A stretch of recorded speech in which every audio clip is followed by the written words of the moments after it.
साथियों, welcome back. आप सभी लोगों का बहुत बहुत स्वागत है मेरे यूट्यूब चैनल पर। चलिए एक बार फिर हम उपस्थित हैं नवजीवन कैंपस के ऑनलाइन क्लास की श्रृंखला में और मॉर्निंग सेशन है। और मॉर्निंग सेशन में हम प्रत्येक दिन 7 से 7:15 के बीच एक करंट अफेयर का क्लास लेकर आते हैं। और आज बात होगी इस करंट अफेयर के क्लास में 7 नवंबर से संबंधित महत्वपूर्ण घटनाक्रमों के बारे में जो एग्जाम से संबंधित हो और एग्जाम के दृष्टिकोण से पूछे जाने की संभावना हो। वैसे ही कुछ महत्वपूर्ण समसामयिक घटनाओं को लेकर मैं उपस्थित हूं। आज थोड़ा सा क्लास लेट हो गया है, तो उसके लिए ध्यान रखना है कि ये क्लास नॉर्मली 7 से 7:15 के बीच ही आता है। आज थोड़ा सा मैं लेट हूं, इसके लिए खेद है। आगे हम लोग अपने टाइम पर क्लास को करते रहेंगे। तो चलिए शुरू करते हैं आज का क्लास। तो जो भी पहली बार देख रहे हैं चैनल को जरूर सब्सक्राइब करें, वीडियो को लाइक करें और अपने अपने ग्रुप में निश्चित तौर पर शेयर भी करें। कल का क्वेश्चन अवर करंट अफेयर का नाइट में हुआ था, बहुत अच्छा रिस्पॉन्स है, बहुत अच्छा आप लोग का प्रदर्शन है। लग रहा है कि आप लोग करंट को बहुत गंभीरता से तैयारी कर रहे हैं। बहुत लोगों का 11 में 11 सही था। ये देखकर मुझे अच्छा लगा कि मैं जिस उद्देश्य से काम कर रहा हूं वो देश अपने लक्ष्य के प्रति धीरे धीरे आगे बढ़ रहा है। तो चलिए शुरू करते हैं आज से संबंधित घटनाक्रमों को। पहला कि 7 नवंबर एक इंपॉर्टेंट डे है जो सीवी रमन की जयंती के रूप में हम लोग सेलिब्रेट करते हैं। तो सीवी रमन एक बहुत ही प्रतिभावान व्यक्ति भारत के लिए। तो सीवी रमन का जन्म 7 नवंबर 1888 को हुआ था। और ध्यान रखना है, इनको रमन स्कैटरिंग इफेक्ट के लिए याद किया जाता है। तो प्रकीर्णन का एक विज्ञान दिया। इन्होंने कहा कि प्रकाश किरणें जब कोई ट्रांसपेरेंट ऑब्जेक्ट में घुसती है और फिर से बाहर निकलती है तो उस प्रकाश किरण का वेवलेंथ बदल जाता है, आयाम बदल जाता है, उसका तरंग दैर्घ्य और आयाम में परिवर्तन होता है। और इस घटना को पहचानने वाले व्यक्ति यही थे सीवी रमन। और इसी के लिए इनको स्कैटरिंग इफेक्ट, जिनका पूरा नाम के आधार पर रमन इफेक्ट कहा जाता है पूरी दुनिया में। तो रमन ने एक दुनिया को दिया एक नया कॉन्सेप्ट भौतिकी के क्षेत्र में, फिजिक्स के लिए। और इसके लिए 1930 में इनको भौतिकी का नोबेल पुरस्कार मिला था। और ये ध्यान रखना है कि विज्ञान के क्षेत्र में या भौतिकी के क्षेत्र में नोबेल पुरस्कार पाने वाले ये एशियाई देशों के पहले वैज्ञानिक थे। तो ये भारतीय होने का एक बड़ा गौरव की बात है। सीवी रमन के नाम से रमन इफेक्ट आज भी हम लोग को पढ़ना होता है, पूरी दुनिया में पढ़ा जाता है। तो ये ध्यान रखना है। आगे चलें तो प्रधानमंत्री मोदी ने गुजरात के हजीरा और घोघा के बीच एक रो पैक्स टर्मिनल तथा रो पैक्स नौका सेवा का उद्घाटन किया।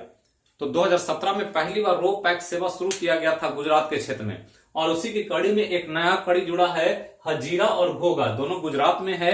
और ये नदी या जो जल परिवहन होता है, जल यातायात, उसके दोहन के लिए काम किया गया है ताकि लोगों को पर्यटन का विकास हो। नौकायान के द्वारा हजीरा और घोघा के बीच टर्मिनल के मदद से या नौका सेवा की मदद से आवागमन कर सकें और उनके लिए एक अलग अनुभूति हो, इसी के तौर पर ये शुरू किया गया है। ध्यान रखना है, एक टर्मिनल बनाया गया रो पैक्स टर्मिनल, और रो पैक्स नौका सेवा का उद्घाटन भी किया गया। तो टर्मिनल जहां पर नौकाएं आकर रुकेगी वो एक स्टेशन का काम करेगा। जैसे रेलवे स्टेशन होता है वैसे ही नौका जो चलेगा उसके लिए स्टेशन का ये काम करेगा। तो ध्यान रखना है, घोघा और हजीरा ये दो जगह है गुजरात का। आगे चले तो भारत ने इसरो द्वारा विकसित पृथ्वी अवलोकन उपग्रह EOS-01 को लॉन्च किया। तो सफलतापूर्वक लॉन्चिंग हो गई। ध्यान रखना कि इसके साथ 9 अन्य ग्राहक उपग्रह को भी भेजा गया था। ये पिछले क्लास में भी हम किए थे, पिछले सप्ताह में। और ध्यान रखना कि इसका लॉन्चिंग जो हुआ है श्रीहरिकोटा के सतीश धवन अंतरिक्ष केंद्र से लॉन्च किया गया है। तो एक बड़ा अचीवमेंट है भारत के लिए कि ये पृथ्वी अवलोकन सैटेलाइट है। मतलब ये किसी भी मौसम में, चाहे वो ठंडा हो, बरसात हो, गर्मी हो, धुंधला मौसम हो, ऊपर से ग्रह के द्वारा उपग्रह के द्वारा पृथ्वी के ऑब्जर्वेशन या अवलोकन का कार्य किया जाएगा कि कहां पर क्या स्थिति है, किस तरह से काम हो रहा है। तो ये एक इंपॉर्टेंट सैटेलाइट होगा जो कार्य करेगा। और ध्यान रखना इसके साथ 9 अन्य उपग्रह भी भेजे गए हैं। तो ये भी ध्यान रखना है।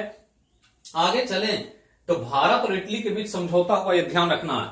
तो भारत के पीएम मोदी और इटली के प्रधानमंत्री ग्यूसेप कोंटे, ये याद रखना है कि इटली के प्रधानमंत्री का नाम ग्यूसेप कोंटे ने 2020 से लेकर 25 एक्शन प्लान को ध्यान में रख करके 15 तरह के समझौते पर हस्ताक्षर किया। ध्यान रखना कि इटली यूरोपियन कंट्री में एक बड़ा कंट्री है।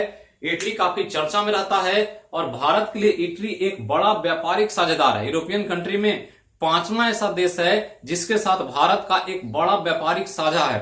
तो ध्यान रखना, इसी को ध्यान में रख करके और आर्थिक रूप से ज्यादा एक दूसरे का सहयोग कर सकें, इसी के लिए द्विपक्षीय वार्ता हुई वर्चुअल तौर पर, और मोदी और इटली के ग्यूसेप कोंटे ने एक एक्शन प्लान के तौर पर 5 साल के लिए 15 समझौता किया। तो अलग अलग क्षेत्रों में विकास को ध्यान में रख करके, टेक्नोलॉजी को ध्यान में रख करके, प्रौद्योगिकी को ध्यान में रख करके आर्थिक विकास हो सके, इसको ध्यान में रख करके 15 तरह के समझौते पर हस्ताक्षर किया गया।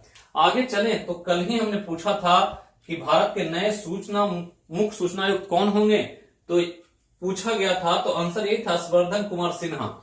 अब जो है हर्षवर्धन कुमार सिन्हा का चयन हो गया था, राष्ट्रपति की नियुक्ति समिति ने इसको घोषणा पहले से कर दी थी, लेकिन इनका शपथ ग्रहण हुआ 7 तारीख को, ये ध्यान रखना है। तो शपथ ले लिया, अब ये मुख्य सूचना आयुक्त का कार्य करेंगे। ध्यान रखना है कि 3 साल तक इसकी सेवा देंगे और ये पहले से सूचना आयुक्त के रूप में काम कर रहे हैं। तो ये ध्यान रखना है, CIC चीफ इंफॉर्मेशन कमीशन। नए कौन हो गए, तो हर्षवर्धन कुमार सिन्हा 3 साल तक कार्य करेंगे और ये जगह लेंगे बिमल जुल्का का, जो अभी रिटायर हो चुके हैं, और इन्हीं की वजह से ये पोस्ट खाली था और इन्हीं के अपॉइंटमेंट के लिए इनके जगह पे तौर पर मुख्य सूचना आयुक्त नया बनाया गया हर्षवर्धन कुमार सिन्हा को। आगे चले तो एक न्यूज है आर्थिक क्षेत्र से कि बाजार में गुणवत्तापूर्ण कृषि उत्पादों के पहुंच के लिए SBI ओनो कृषि ऐप तथा इफको के साथ एक सहयोग का समझौता हुआ है कि दोनों मिल करके काम करेंगे। इफको जो है वो SBI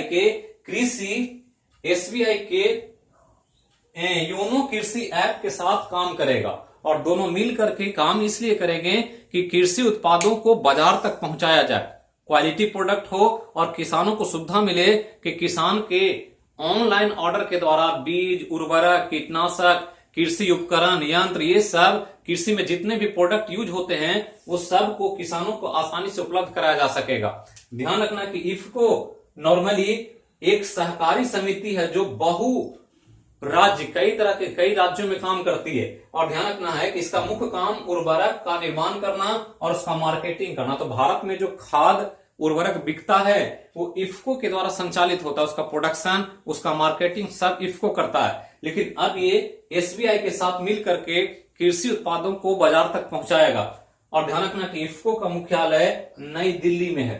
तो ये आज का समसामयिक घटनाक्रम, इसको देखें, ध्यान रखें और आने वाले एग्जाम की पूरी तरह से तैयारी में लगे रहें। बहुत जल्दी ही बहुत सारा एग्जाम है, बिहार मेंस, दरोगा का मेंस होने वाला है, डेट आ चुका है, 20 दिन के बाद एग्जाम है। तो उसकी तैयारी को अब पूरी तरह से एक्सेलरेट करें, ताकत लगाएं और एग्जाम में निश्चित तौर पर सफलता को प्राप्त करें। तो फिर मिलेंगे अगले क्लास में, तब तक जहां रहें स्वस्थ रहें, सुरक्षित रहें, अपने और अपनों का ख्याल रखें। बोलिए सब मिलकर जय हो मैया की। Thank you.